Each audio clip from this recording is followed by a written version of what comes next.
Welcome, friend. Settle in as we journey back to humanity's first true city. Have you ever wondered where civilization actually began? Not just villages or camps, but the first place where thousands of people lived together with writing, art, and organized society. Tonight, we'll explore the remarkable story of Uruk, the world's first major city. A place where 6,000 years ago, our ancestors first gathered in unprecedented numbers and created something entirely new, urban life. Before we start this journey, take a moment to subscribe and hit that notification bell. This channel is designed for those peaceful nights when you want to learn something fascinating while winding down. Let me ask you, what would your life be like without cities? Because for most of human history, that was reality. For roughly 300,000 years, modern humans lived in small, nomadic bands. Groups rarely exceeded 150 people, about the number our brains are wired to maintain social relationships with. They moved with the seasons, following game and gathering plants. Their homes were temporary, their possessions few. But somewhere around 10,000 BCE, something shifted. In multiple places across the globe, the Fertile Crescent, China, Mesoamerica, humans began to settle down. Agriculture took root, literally and figuratively. Small villages formed, and for thousands of years, that was the extent of human settlement. Modest villages of perhaps a few hundred people. Yet none of these places were truly cities. None had monumental architecture, specialized districts, or populations in the thousands. None had writing systems, complex bureaucracies, or the intricate social hierarchies we associate with true urban centers. Until Uruk, until that remarkable moment when, on the floodplains between two great rivers in what is now southern Iraq, humans first created an urban revolution that would change our species forever. Let's discover the place where everything changed, a journey to the very cradle of civilization itself. 6,000 years ago, between two legendary rivers, the Tigris and Euphrates, something unprecedented happened. In what's now southern Iraq, humans built Uruk, the world's first true city. But why here? Why then?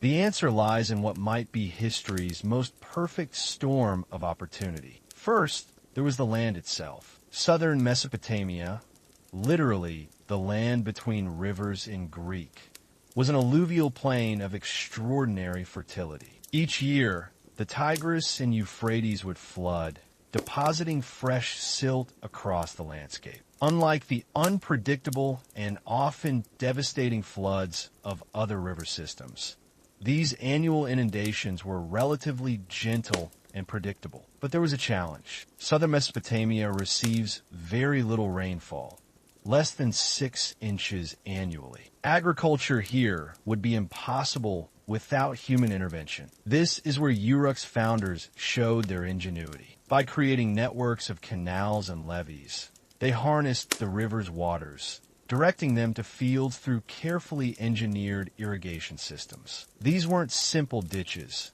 They were sophisticated networks requiring communal planning, execution, and maintenance. The results were extraordinary. In good years, the yields were staggering.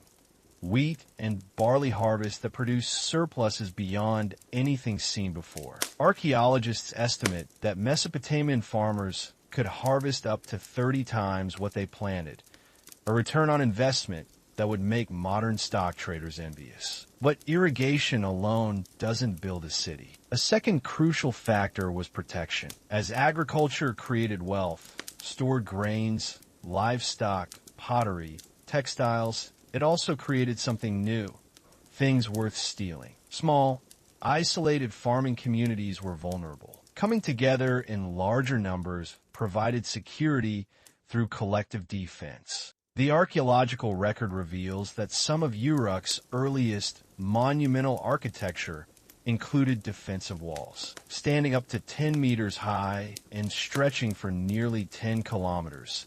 These massive mud brick structures required millions of bricks and thousands of laborers working in coordination. But perhaps the most revolutionary factor in Uruk's emergence was something less tangible: specialization of labor. For the first time in human history, food surpluses meant that not everyone needed to be involved in food production. This simple fact that some people could be freed from farming unleashed human creativity on an unprecedented scale. Imagine the possibilities.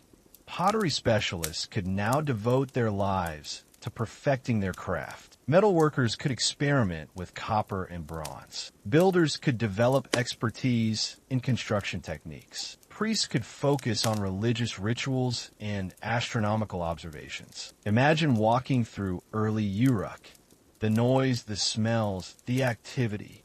Unlike anything humans had experienced before. Thousands of people living together, creating a completely new way of life. Picture the marketplace. Here a potter displays intricate vessels. There a weaver sells colorful textiles. A carpenter crafts wooden furniture while a stone worker carves beads for jewelry. The air filled with dozens of conversations, haggling, laughter, arguments, the symphony of human interaction on a scale never before experienced. But with this complexity came new challenges. How do you organize thousands of people?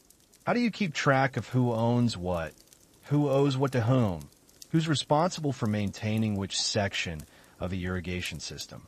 The earliest solution was simple but ingenious. Clay tokens of different shapes to represent different commodities. A cone might represent a measure of grain. A sphere could be an animal.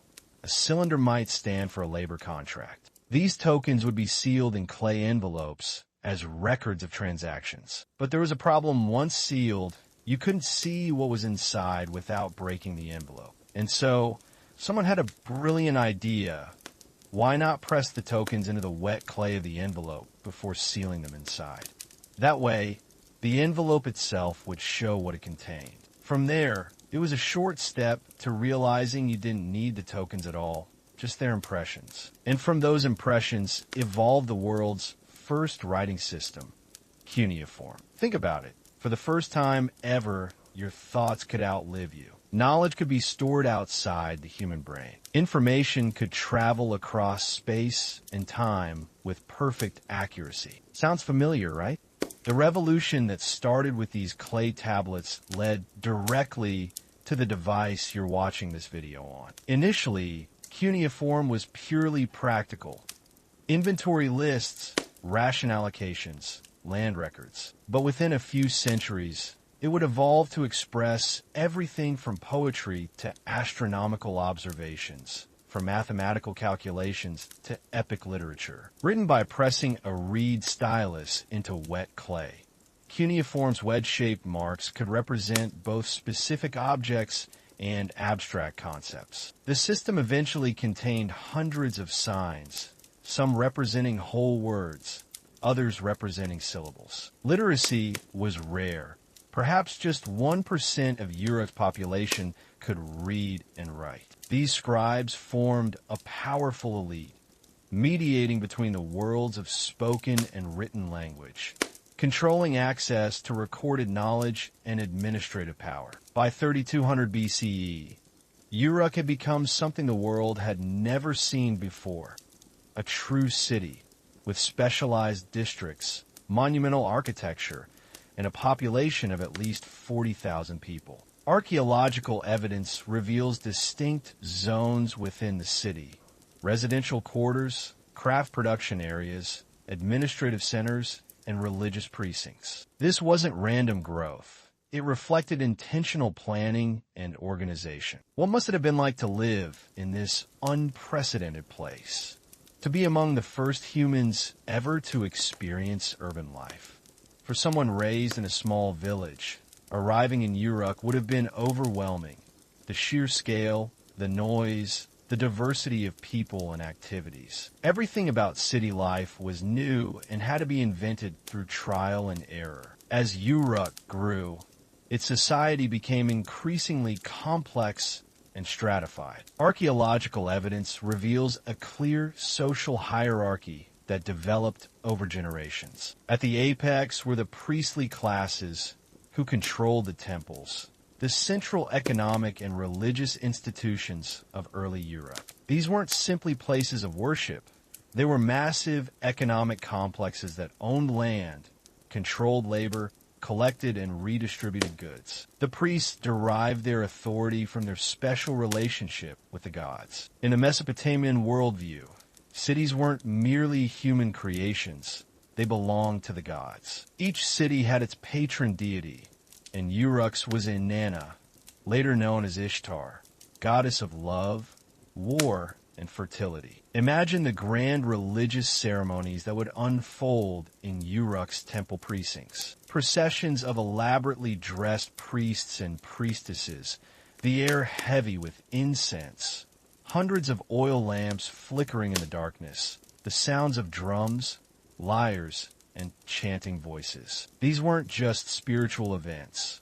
They were civic ceremonies that bound the community together, reinforcing the social order and the city's cosmic purpose. Below the priestly class were secular administrators, scribes, and wealthy merchants, people who controlled the flow of goods and information. Their houses, found in archaeological excavations, were larger, contained luxury items, and were often located in preferred areas of the city. The middle ranks of society included specialized craftspeople, potters, metalworkers, stonecutters, weavers, and other skilled artisans. Their expertise was valued, and some became quite prosperous, as evidenced by the quality of goods found in certain craft workshops. At the broadest level of the social pyramid were common laborers, farm workers, and servants. These people made up the majority of Uruk's population, doing the essential but less specialized work that kept the city functioning. And yes,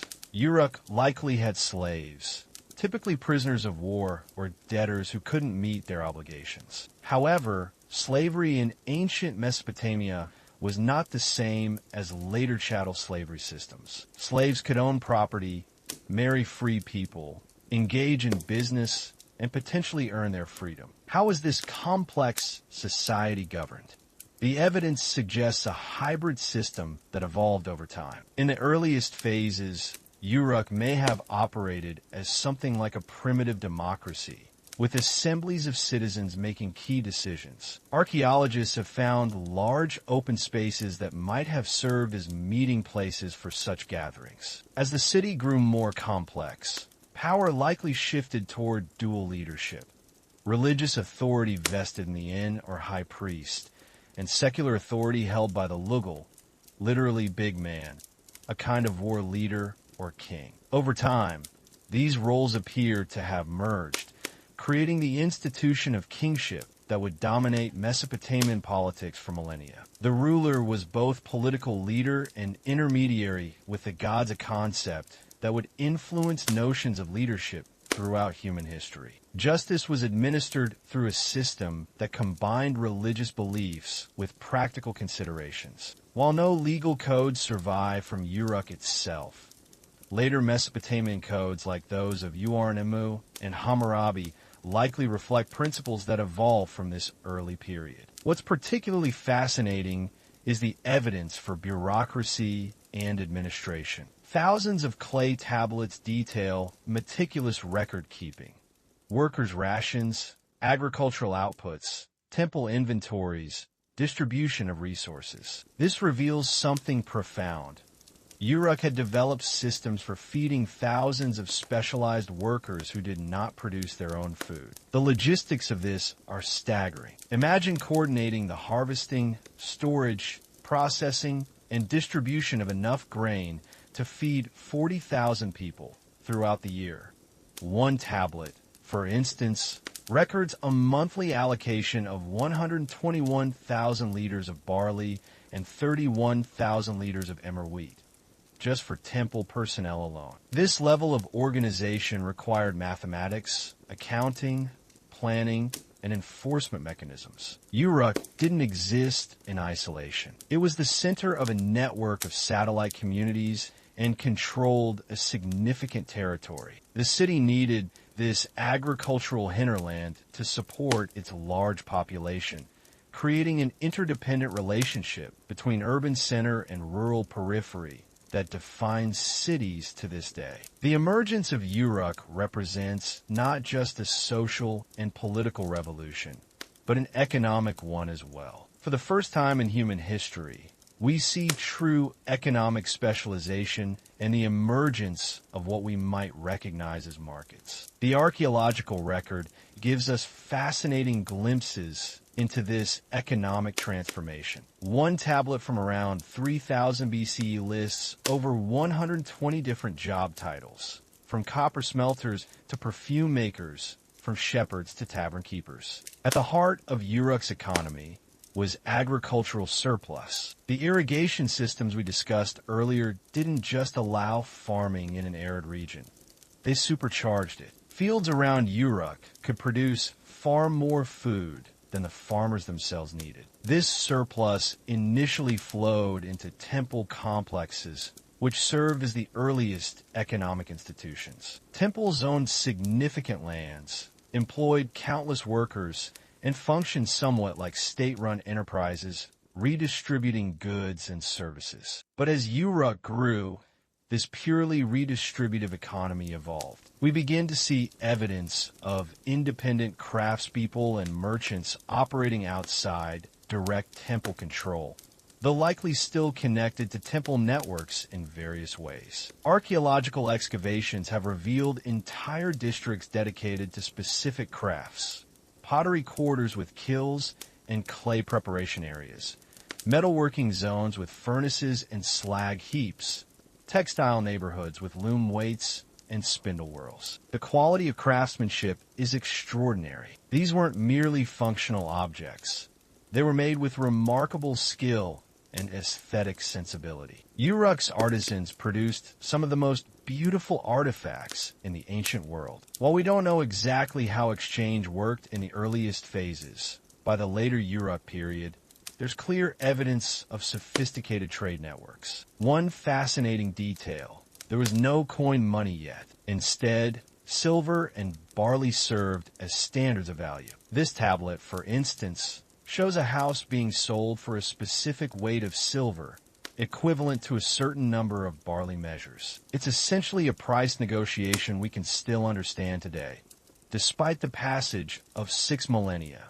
But Uruk's economic influence stretched far beyond its walls. Archaeological evidence shows Uruk-style pottery, seals, and administrative tools spreading throughout the Near East, from Syria and Turkey in the north to Iran in the east and down into the Persian Gulf. Even more remarkably, archaeologists have found what appear to be Uruk colonies, or trading outposts hundreds of miles from the city itself. These settlements show pure Uruk material culture, as if pieces of the city had been transplanted to distant locations. This vast network brought in exotic materials from hundreds of miles away. Timber from Lebanon, essential for construction in timber-poor Mesopotamia. Lapis lazuli from Afghanistan, the brilliant blue stone prized for jewelry and decoration. Copper from Anatolia and the Persian Gulf, vital for tools and weapons. Gold from Turkey and Egypt, used for the most precious religious objects and elite adornment. Obsidian from eastern Turkey for the sharpest cutting tools. Consider what this means. Regular, organized trade over hundreds of miles through multiple cultural and ecological zones, all without modern transportation or communication. This wasn't random exchange, but systematic commerce requiring intermediaries, agreements, and mutual understanding across different societies. This extends to something we take completely for granted: standardized weights and measures. Archaeologists have found carefully crafted stone weights that show Uruk had established measurement systems for trade. Without these shared standards, complex economic exchange would be impossible. Within the city itself, we see the world's first wage labor system emerging. Clay tablets record payments to workers in rations of barley, oil, and wool. Different specialists received different amounts. skilled workers earning more than unskilled laborers, supervisors more than those they oversaw. Interestingly, beer was often part of these rations, leading some archaeologists to suggest that the desire for reliable access to beer might have been one incentive for people to accept the constraints of urban life and wage labor. All this economic activity extended the human day beyond natural limitations. Evidence suggests that many crafts and administrative tasks were performed after sunset by lamplight.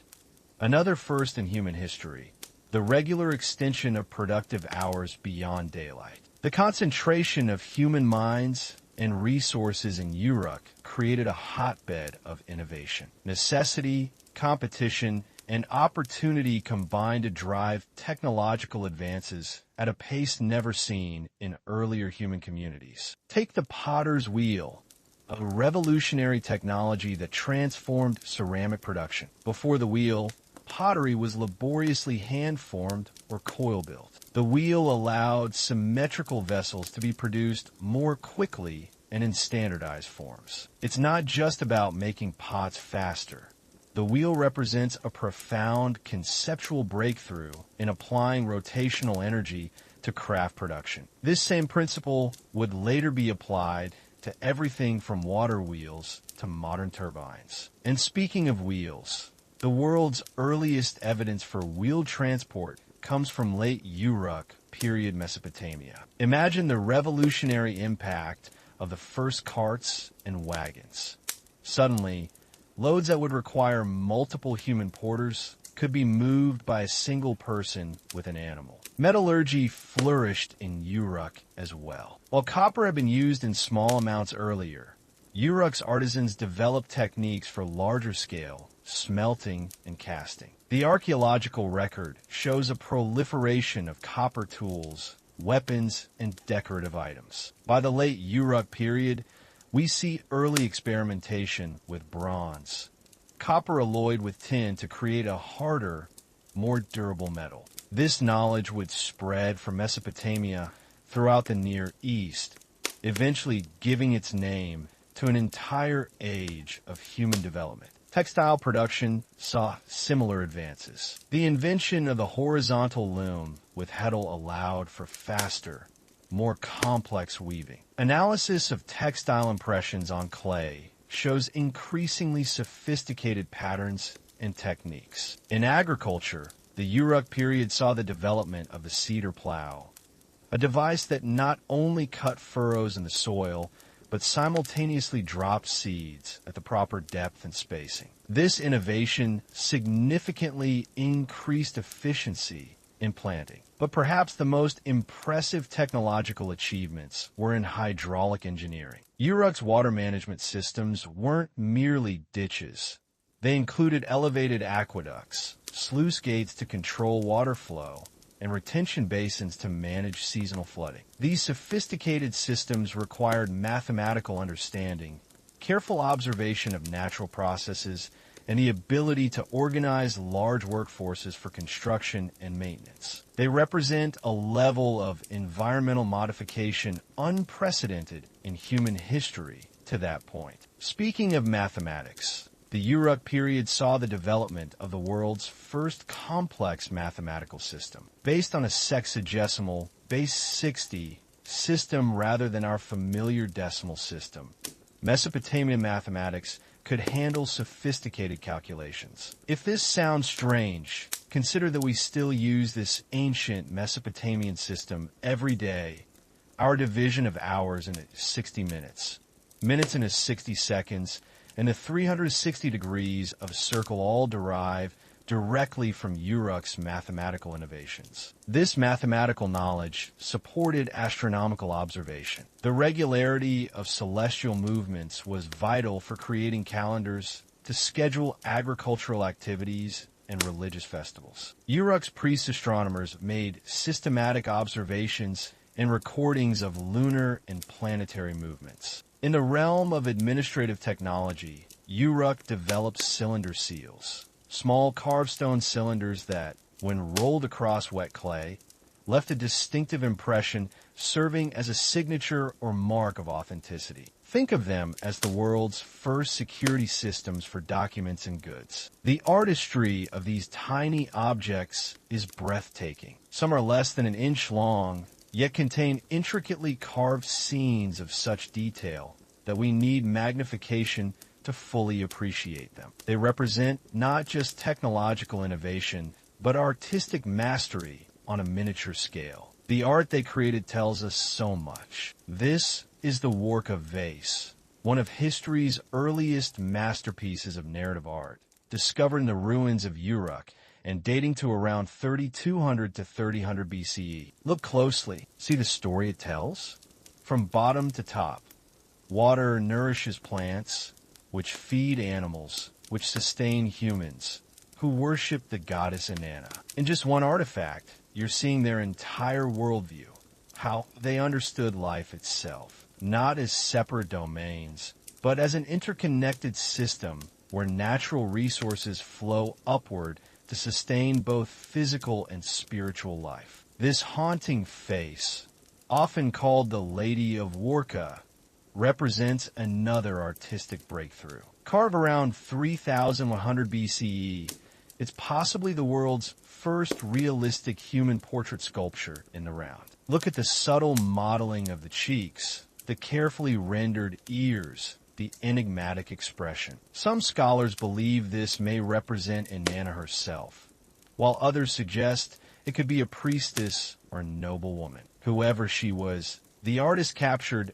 not just a face, but a presence that still speaks to us across 6 millennia. Much of what we know about Uruk's visual culture comes from cylinder seal impressions. These miniature masterpieces show an extraordinary range of subjects, ritual scenes, mythological episodes, daily activities. We can trace the evolution of Uruk's art through time, from the earlier, more geometric and stylized representations to increasingly naturalistic depictions in later periods. This reflects not just changing aesthetic preferences, but evolving ways of seeing and understanding the world. Of course, visual art wasn't the only cultural expression in Uruk. Archaeological finds include musical instruments, lyres, harps, drums, and rattles. Music clearly played an important role in both religious ceremonies and everyday life. This remarkable lyre,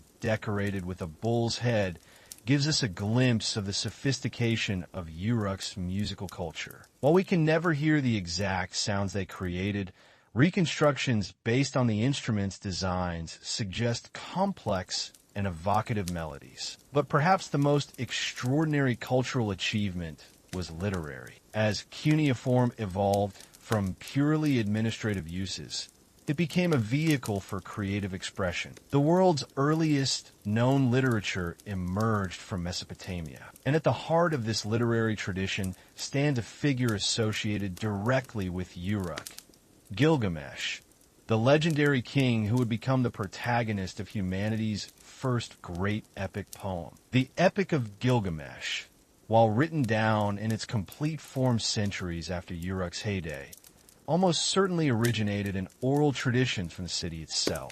Archaeological evidence confirms that a king Gilgamesh likely ruled Uruk around 2700 BCE, and his exploits were transformed through generations of storytelling into a profound meditation on mortality, friendship, and the meaning of civilization. Think about what the Gilgamesh story reveals about Uruk's self-conception. The epic begins by praising Uruk's walls. Look at its wall, which gleams like copper. See its rampart, which none can equal. The city itself is presented as humanity's greatest achievement, a bulwark against chaos. Yet the epic also contains a deep ambivalence about urban civilization. Gilgamesh begins as a tyrant who abuses his people. His wild friend, Enkidu, is initially portrayed as noble in his natural state. There's a recognition that something has been lost in the move towards city life, a connection with nature, a kind of freedom. This tension between the achievements of civilization and what we sacrifice to create it, runs through the epic, suggesting that even the inhabitants of the world's first city were aware of both the gains and losses their revolutionary way of life represented. Religion permeated every aspect of life in Uruk. The Mesopotamian worldview saw humans as created to serve the gods, quite literally,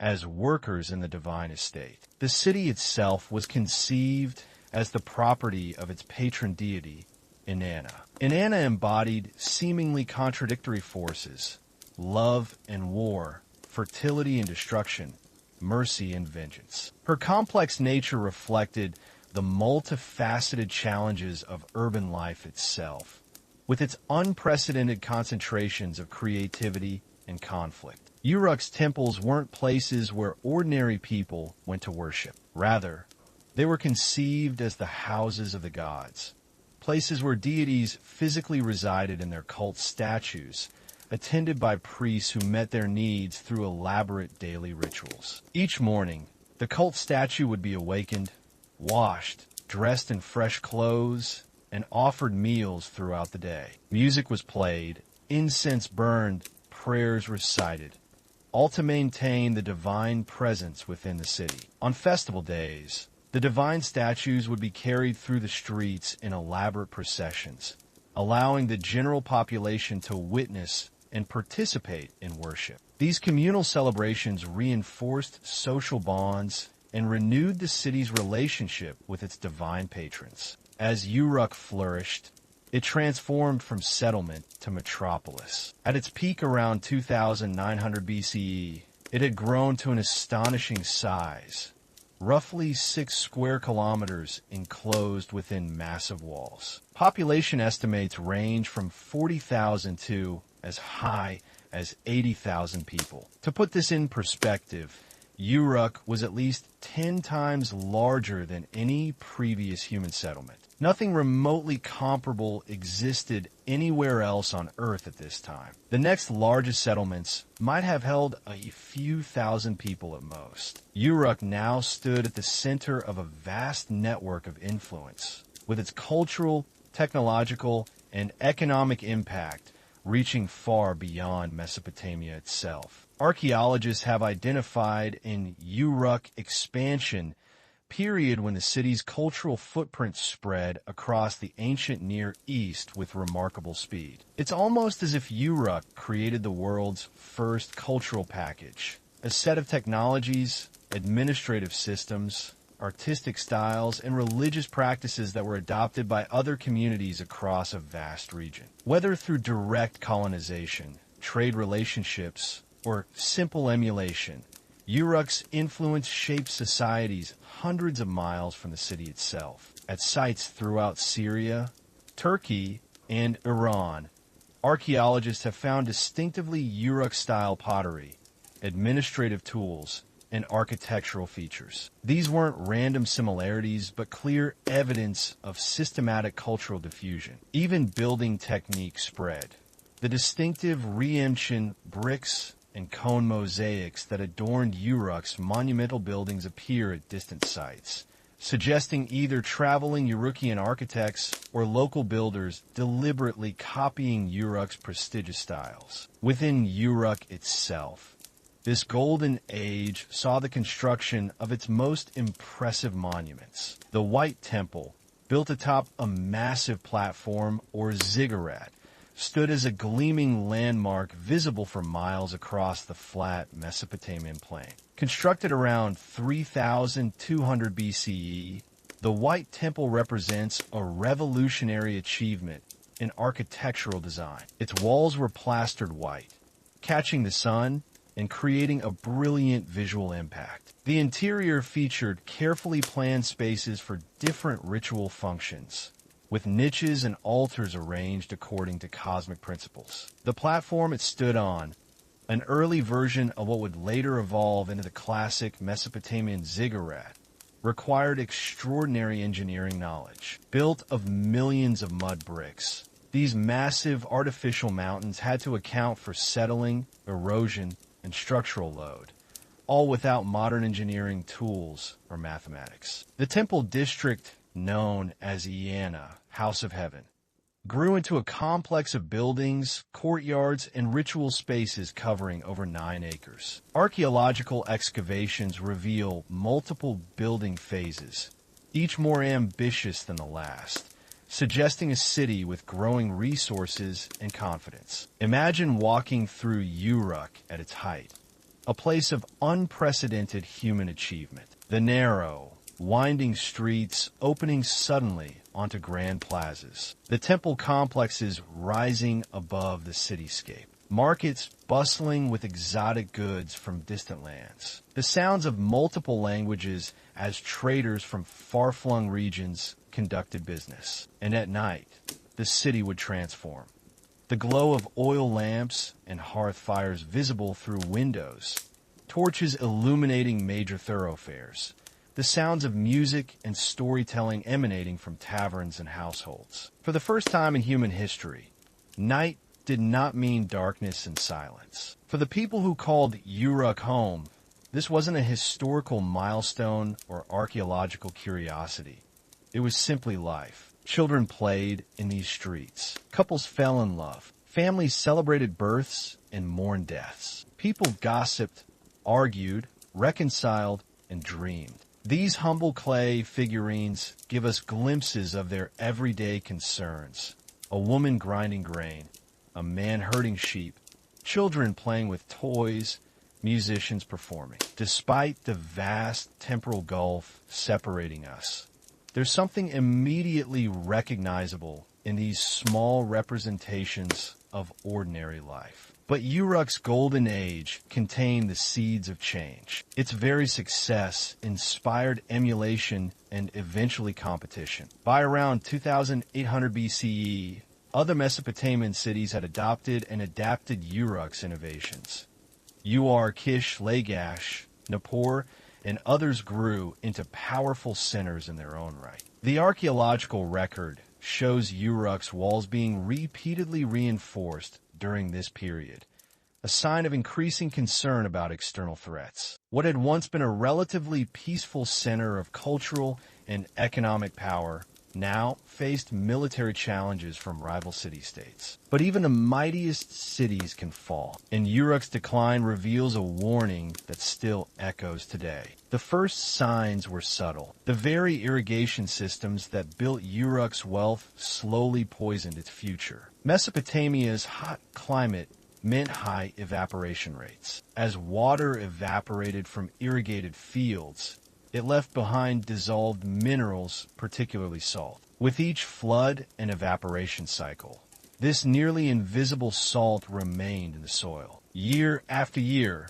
decade after decade, century after century, the land grew less fertile. Crop yields began to decline. Farmers noticed that wheat, more sensitive to salinity, became harder to grow successfully. They shifted increasingly to barley, which tolerates salt better but provides less nutrition. The written record tells the story clearly. In early periods, wheat made up about 80% of cereal production around Uruk. By 2500 BCE, it had dropped to just 20%, with salt-tolerant barley taking its place. Archaeological soil samples confirm dangerous levels of salinity building up over generations. Eventually, some fields became completely unproductive, too saline to grow any crops at all. This created a cascade effect.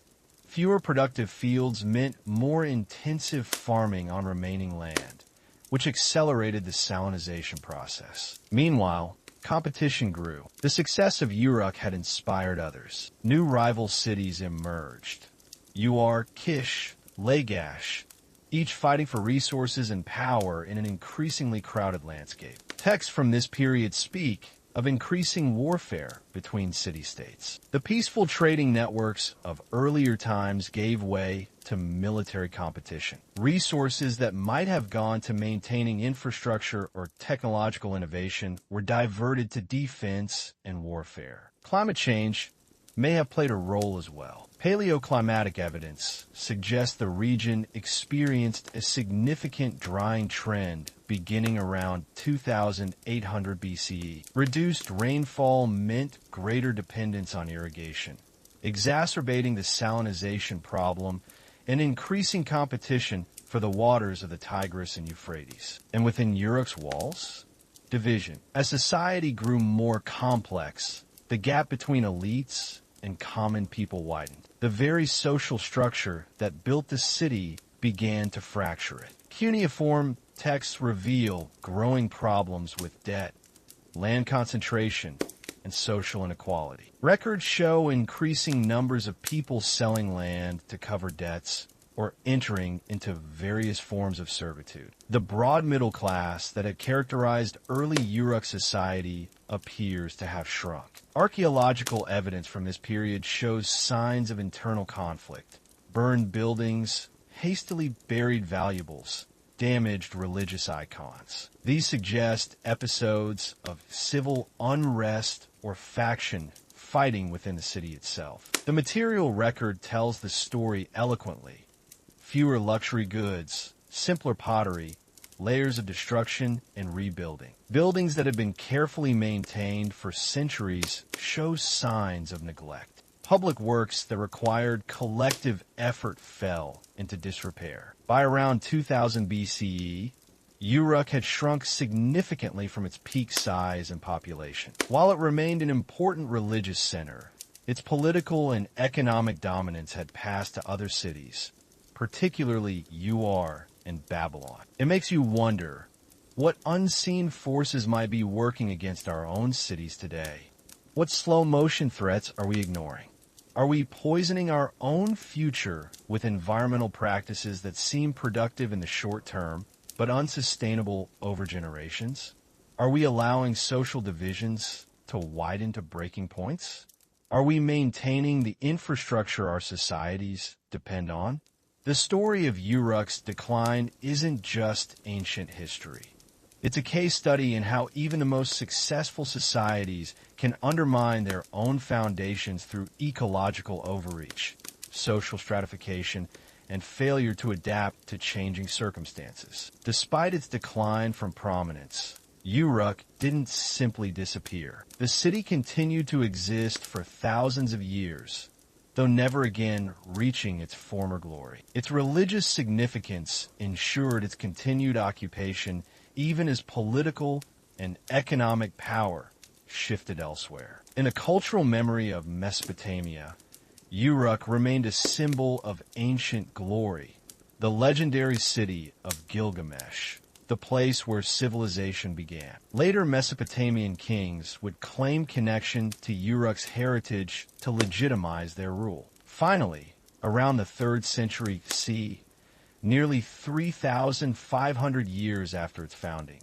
Uruk was abandoned. Changes in river courses had left it isolated from water sources, and the rise of new powers and religions had diminished its cultural significance. The great city was left to the desert winds. Over the centuries that followed, Uruk vanished from human knowledge. The mud brick structures crumbled back into the earth. Sand and silt covered the ruins. The exact location of the legendary city mentioned in ancient texts was lost. It wasn't until the mid-19th century that European explorers and archaeologists began to rediscover the lost cities of Mesopotamia. The mounds of debris that marked ancient settlements, called tells in archaeological terminology, attracted increasing attention. In 1849, British geologist and explorer William Loftus became the first modern researcher to excavate at the site now known as Warka, the Arabic name for ancient Uruk. His initial findings were promising but limited. Systematic excavation began in 1912 when a German team led by Julius Jordan began working at the site. Their work, interrupted by World War I but resumed afterward, revealed the first glimpses of Uruk's extraordinary past. When archaeologists first began these excavations, many couldn't believe what they found. The biblical city of Uruk, mentioned in Genesis, was real. The legendary home of Gilgamesh was real, and it was far older and more sophisticated than anyone had imagined. And what treasures they uncovered. The Mask of Warka, possibly the world's first lifelike portrait. The earliest examples of the wheel. Tens of thousands of cuneiform tablets, still readable after 5,000 years. Over the decades that followed, increasingly sophisticated archaeological techniques revealed more of Uruk's secrets. Stratigraphic excavation, carefully examining the layers of occupation, allowed archaeologists to establish a chronology of the city's development. Today, archaeologists use technologies the people of ancient Uruk could never have imagined.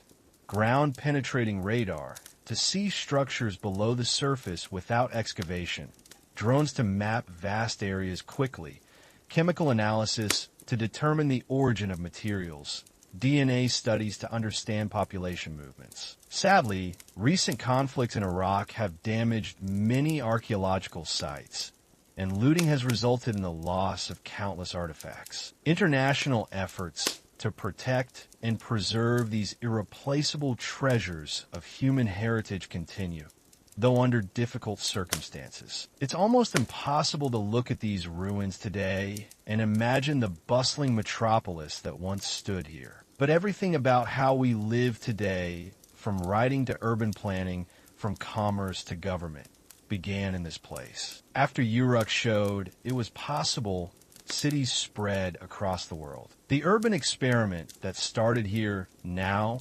defines human civilization, with over half of all people living in cities today. As we reflect on Uruk's story, it's striking how many aspects of our modern world were born in this ancient city. The parallels between their innovations and challenges and our own are sometimes uncanny. Take urban planning. Uruk's district specialized for different functions: residential areas, craft production zones, administrative centers, religious precincts. Mirror our own cities with their commercial, industrial, and residential zoning. Or bureaucracy. Those thousands of clay tablets recording grain allocations, worker assignments, and tax collections aren't so different from the paperwork, or digital equivalent, that underpins our own organizations. The social stratification that eventually contributed to Uruk's decline resonates today. Our own cities struggle with growing inequality, divisions between economic classes, and the concentrating of resources among elites. Perhaps most relevant are the environmental lessons. Uruk's slow-motion ecological disaster, the salinization of agricultural lands, happened because short-term productivity was prioritized over long-term sustainability. The benefits were immediate while the costs accumulated invisibly over generations. Sound familiar? Many of our own environmental challenges follow this same pattern. Actions that produce immediate benefits while deferring costs to future generations. Like the people of Uruk, we often struggle to address slow-moving crises until they become acute. There's something profoundly humbling about studying Uruk. The people who built this extraordinary city surely believed their way of life would continue indefinitely. They couldn't imagine a time when their mighty walls would crumble, their temples fall silent, their very writing system be forgotten. Yet through archaeology, aspects of their lives and achievements have been recovered. Their innovations, writing, the wheel, urban planning, mathematics, continue to shape our world, even if the direct line of transmission was broken. Yet through archaeology, aspects of their lives and achievements have been recovered. Their innovations, writing, the wheel, urban planning, mathematics, continue to shape our world, even if the direct line of transmission was broken. When I look at these ancient artifacts, I can't help but wonder, what would the people of Uruk think if they could see us now? Would they recognize the seeds of their innovations in our world? Would they be amazed by how far we've come, or dismayed by the problems we haven't solved? And what will remain of our cities 5,000 years from now? Will future archaeologists excavate the ruins of New York, Tokyo, or Lagos? Will they wonder at our achievements and shake their heads at our follies? What will they learn from our rise and, perhaps, our fall? As our journey through time comes to a close, I hope you found something valuable in this ancient story. The rise and fall of Uruk reminds us that even the greatest human achievements are fragile, that civilizations, like people, have lifespans, that we're all part of a much longer story. But it also shows us something inspiring, that humans have an extraordinary capacity for innovation, for reimagining what's possible, for creating entirely new ways of living together. The people of Uruk didn't just adapt to their environment. They transformed it. They didn't just accept the limitations of memory and speech. They invented writing to overcome them. They didn't just live as their ancestors had. They created something entirely new. In doing so, they set in motion a great experiment that continues to this day. The city is a way of organizing human life, with all its wonders and challenges, its opportunities and inequalities, its creative ferment and social tensions. If you're still awake and you enjoyed tonight's historical journey, please help this channel grow by liking, subscribing, and sharing with someone who appreciates these peaceful explorations of our past. Next week, we'll discover how ancient Egyptians dreamed and what their vision of the afterlife reveals about how they lived. Until then, I hope you rest well, knowing you've connected with the very first city humans ever built, a place whose innovations echo in your own life in countless seen and unseen ways. As you move through your own urban landscape tomorrow, perhaps you'll pause for a moment and think of Uruk, where it all began. Good night.